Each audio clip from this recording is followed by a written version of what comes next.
you as someone who, you've said that you were focused on being such a high achiever. What does that look like today? How have you been able to harness the energy from that and at the same time detach from that so that it doesn't seem like you're a guy now chasing goals 24/7 or, killing yourself, your body to get to a certain place? Like, what's that process been like for you? I think it's like we talked about earlier about all the doing and accomplishing and becoming. And it goes back to this concept of masculine and feminine.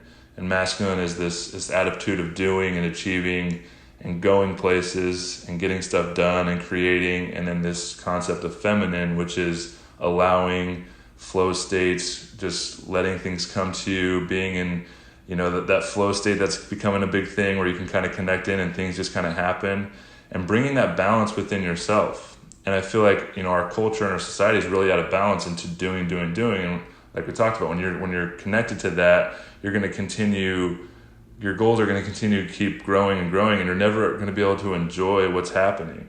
And so I think really my definition of success is creating a life where you can connect to the present moment and really be happy and content with where you're at. And there's nothing wrong with creating amazing things. And, I like to view and change my perspective of this reality and think of it kind of like a game. Like it's just a game that we get to play. And if you want to create $1 billion company and change the world, like go play that game. But you shouldn't have to do that to feel worth more or value yourself more. It's just a piece of the game. It's just a piece of the puzzle, and you should play it to the best of your ability, because that's why we're here, to have fun and experience. But the only way to really enjoy it fully, I think, is by finding balance within yourself, between that masculine and feminine energy. And that way you're able to allow the world and surrender to kind of what comes to you, but still have this bigger vision, bigger plan to work towards. And when those two things come into balance, it's like magic starts happening. And you can not only enjoy your life, but you actually create the things that you want to put out in the world.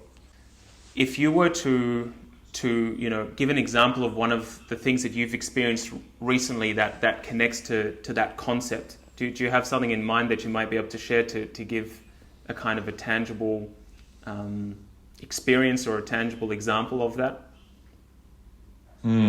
Put me on the spot. Sorry to put you on the spot like that, but as we said, this isn't scripted.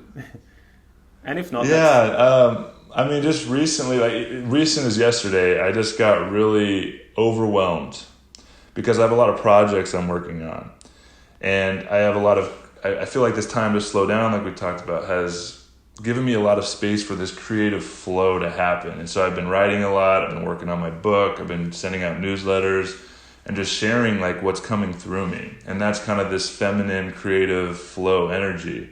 And yesterday I got really overwhelmed with all the things that I wanted to do. And I started getting like kind of stressed out, this real anxiety, and thinking about all the different projects I'm starting and like so much to do.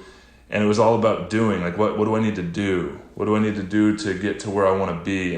I got away from this fact of the bigger vision and this creative flow, and I felt really blocked creatively. And so being able to take a step back, and I realized, after I actually went and did some meditation and like sat with it, because I think that's the beautiful thing of what we're going through is like when things come up like that, now we have the space to really sit with it rather than going and do another thing or go do this. So I like sat with it and I kind of did some introspection, and I realized it's a perspective shift where I was focused on what I was trying to do and accomplish and the things I wanted to build rather than the purpose behind it.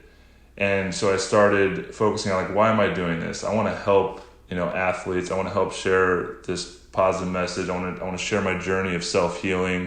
And when I started thinking about that and allowing that kind of, taking space and allowing the things to come to me instead of like trying to do more and become more, and like I'm so bogged up with all this work and behind, I need to do to catch up with it. I took a step back into that like feminine essence and allowing. I went inward, I meditated, I slowed down, and I was able to open up these creative channels again. And now I feel like, okay, I'm not as overwhelmed, and I feel like the creative juices are starting to flow, and I started writing again. And so it's really these little things that come up within ourselves and finding balance. that's just something that we battle every day. And it's such a flow, right? Like there's no, like we're human beings, like we have emotions, we navigate life with ups and downs, things happen. And so it's not about judging yourself or shaming yourself for being a certain way. It's about coming back to balance when you can notice and bring awareness to when you're one way or the other. Because I mean, you can go too much into the creative flow and not really put any of it out there. Like I could just write all day and be in this creative flow state and not put any of it out there where it's actually going to be of any good. So it is really about finding balance.